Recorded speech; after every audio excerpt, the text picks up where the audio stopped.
It is a lovely landscape because when they took the capital off of here and moved it to Williamsburg, the history melted into the earth. Remnants of our nation's birth, hidden right under our feet. So they started filling it with their trash. You never know, I guess, really what you're going to find until you get your hands dirty, right? No, absolutely not. And this is a classic case. David Givens leads the team of archaeologists at the Jamestown Rediscovery Project. In the nearly 30 years since this work began, crews have unearthed more than 4 million artifacts, including items from when names like Pocahontas called this land home. It's not often that you find artifacts that connect you directly to a person or a thing, but that happens here. Also unique is the access you get. I was able to walk right up to teams sifting through centuries of silt and sand. Visitors are encouraged to ask questions of the crews. Probably the closest you'll ever come to meeting Indiana Jones. One of the things we're hoping for is that when we take down the borrow pit, we want to see what's underneath. We want the public to come up and engage in the moment of discovery, the process of archaeology. Ooh, isn't that cool? Perhaps nowhere is that engagement more up close than here. Kids are usually very excited that there's a space made for them. At something called the Ed Shed. Natalie Reed runs this space. Cool, look, here's a fish vertebrae. Designed specifically for little hands to hold pieces of the past. You can pick up artifacts, you can touch them, you can ask questions about them, and actually find some of your own. So what are these? On this day, I found groups of children examining newly found artifacts from the excavation sites. Yeah. Even sorting through 17th century food remains to find evidence of what the settlers ate. I really love it when we have parents that are trying to drag their kids away. We have to go to the museum, we have to go see all these other sites, and the kids are saying, no, I'm gonna keep picking. The kids leave with more than just smiles. Archaeologists' ultimate mission is to spark curiosity. We're trying to understand our past. Yeah, cool. And inspire a new generation to dig deeper. It's that story of how we became American, because all of that was hammered out on this sacred ground under our feet. If you're trying to get from the airport to Hampton, you're probably going to take one of the region's most significant choke points. I brought the tape measure back out. We just checked it an hour and a half ago, I would say, right? It was about 2 inches. Again, this is not scientific, but it looks like it's just over 3 inches now. Employees first noticed this smaller sign vandalized with a hateful message. But later they noticed this larger cement sign had graffiti on both sides. Now, if you're like me and you're trying to find a jumping off point, let's take a look at how technology can help us. So much of our finances are on this screen, or even this screen. We can actually use the digital world to save a few bucks. We spoke with an officer today who says that he's actually going to be out in this area tomorrow running radar, and you're going to notice that it's a lot busier right now than it was maybe a little earlier today. Hidden cameras come in all shapes and sizes, like this one that looks like a pen. They're easy to use, and if you go online, you can find them for under $100. An enormous oak tree that once stood right in front of me here crashed onto their house. As you can see, lots of damage. It is now covered, and they're still staying in a hotel room as they wait for crews to repair their house. I asked Noelle what her water bill is normally, and she said anywhere between $50 and $60. That was until over the summer when that nearly doubled, and she got a $130 water bill. At the same time, her neighbors upstairs received an $800 water bill. So right now we're looking at Scripps News audio. It's small here, but I've got it bigger here. Hannah Box. It is a 78. Is an engineering boss here at News 3. It's going to try to pull the data. The assistant chief engineer weaves through wires and buttons. Do Window X. To make sure the technology is in place to put our stories on the air. Like this report in 2023. This AI offers a second set of eyes. Yes. My Story highlighted Riverside Health System's use of an AI computer program that helps scan mammograms for signs of breast cancer. I saw it on our newscast, and instantly was like, I need to do this. I need to experience this myself. Hannah told me her first mammogram at another health system in December of 2022 indicated a large lump was only a cyst. But as I shared in my previous reports, mammograms alone can miss 1 in 8 cancers, and it usually happens to women with dense breast tissue, like Hannah. I am here for a mammogram this morning. So she allowed me to follow along for her appointment at Riverside. And while in the waiting room, she recalled her own sister's battle with breast cancer. How is she doing? She's doing great. Sorry, getting a little emotional talking about my baby sister. My sister is 5 years younger than me, and at 31, she was diagnosed with breast cancer, invasive carcinoma. She's doing really good. She's in remission, but because it happened to her so young, it's kind of always scared our family. Come on in, you can go ahead and have a seat. Okay. So Hannah is facing that fear. You are in. Here we go. Praying this 3D mammogram and the AI technology that will help the radiologist read it later. Stay there when that lifts again. It's gonna lift in just a moment. Will either put her at ease. You're doing great, keep holding. Or put her on a path for early detection. And you are done. The radiologist's report typically takes a day or two to pop up in the patient portal. Oh, there's a lot of information here.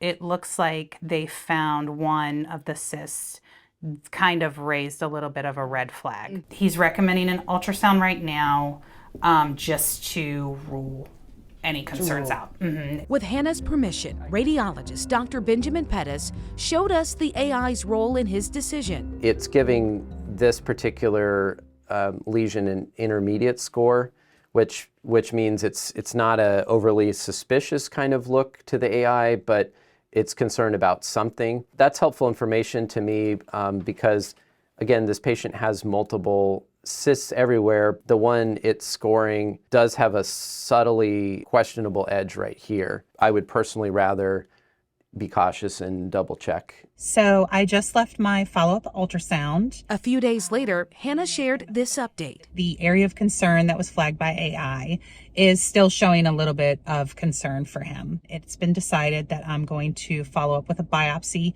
just to be 100% sure of what we are looking at. While she awaits the next step. I sent him the video of what this is looking like. This engineer says she's grateful for the technology that's helping doctors dig deeper. Technology is what you do. Oh, yeah. How do you feel about this AI helping doctors look at areas of concern?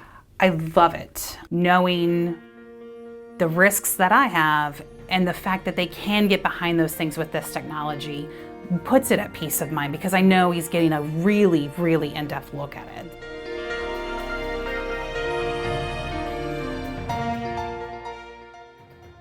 Check out this marker right here.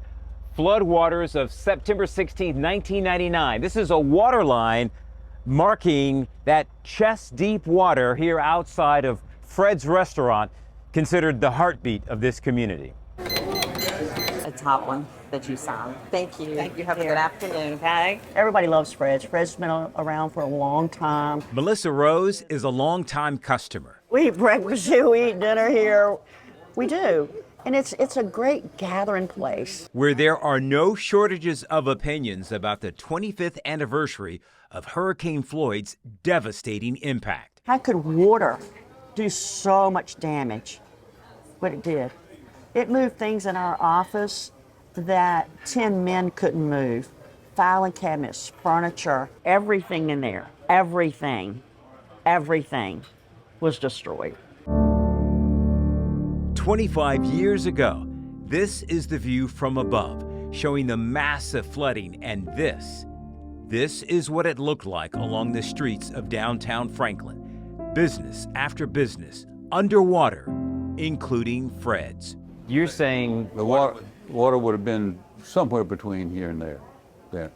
Yeah. If you were sitting down, you'd be underwater. Dave Rabel, owner of Fred's, named after his dad, doesn't even like thinking about this 25th anniversary of the historic flooding. Yeah, wonderful.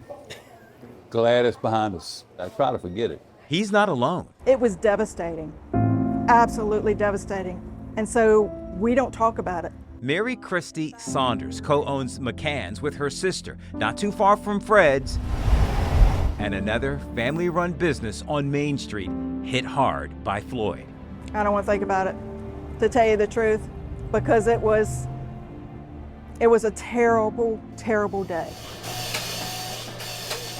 And a tremendous impact on their dad. He and Mom worked to build the business up. I had to watch my father collapse, almost. From what he told us when it happened, it was like one of his children had passed away.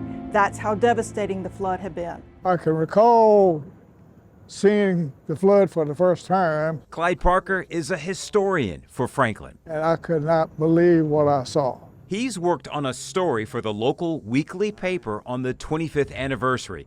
I sat down with him near the Blackwater River, which overflowed from its banks in record fashion thanks to Floyd. Writing pretty much about the overall effect this had on the community. Initially it was shock, and then it was anger. Benny Burgess was a key business leader who helped other downtown merchants stay in the loop with the recovery effort. And then it was a race to get back in business. I think the earliest one back in was maybe 90 days. I didn't get into my building until 15 months later. This was his business during the aftermath as the waters continued to rise. Workers trying to recover files from his flooded CPA business. It took several days for those waters to recede. My first reaction was, what on earth are we going to do? Jim Council was forced to answer that question. He was the mayor back then. We had to start tearing things out. Main Street was full of nothing but the contents of the building. City Hall, fire and police services had to be moved out of the flood zone. Over the next few months, during what must have seemed like an insurmountable cleanup, more and more businesses had to make a decision. We were one of the first ones to say we were going to come back right here in this spot. Which is what he told us 25 years ago. I think that everybody here feels like we're ready to come back, and I think we can do it. Some chose not to come back. Some moved from down here to other areas to get away from the possibility of another flood happening. But we're like, this is our home. But that was and still is a real concern. When you see the Blackwater River now, do you view it differently? I see it as potentially, possibly this could happen again. And hopefully we have learned to better respond. This was called a 500-year flood. Yes. How do you prepare for that? You can't. There's no way to prepare for that. What you can do is improve your information. And I spent about a year working with 7 counties all the way up the Blackwater River to the headwaters to have them partner with us to put in rain gauges with the Corps of Engineers so we could monitor the water level upstream so we could tell what was coming downtown. Because that's where the flood came from. It came from north of here. So on this 25th anniversary, on the aftermath of Floyd, what's going through your mind? Blessings that we've recovered. We're not where we once were, and probably it's going to take longer even to get there. And when you ask the former mayor about lasting memories, he gets very emotional thinking about the volunteers who showed up, some from outside Hampton Roads, like a busload of workers from a company in Richmond. They could have the day off, full pay, if they wanted to go down and volunteer. And they had 50 people that came down here and they outfitted them with gloves and everything to help out. People they didn't know. We didn't ask them, they just came. We had all kinds of volunteers. We had probably, I don't know, probably at least as many volunteers as we have citizens over a period of 6 months. Why does that get you emotional talking about that? People caring about people. It's about caring. A spirit that's helped this community recover from a life-altering storm. In Franklin with photojournalist Lydia Johnson, Kurt Williams, News 3.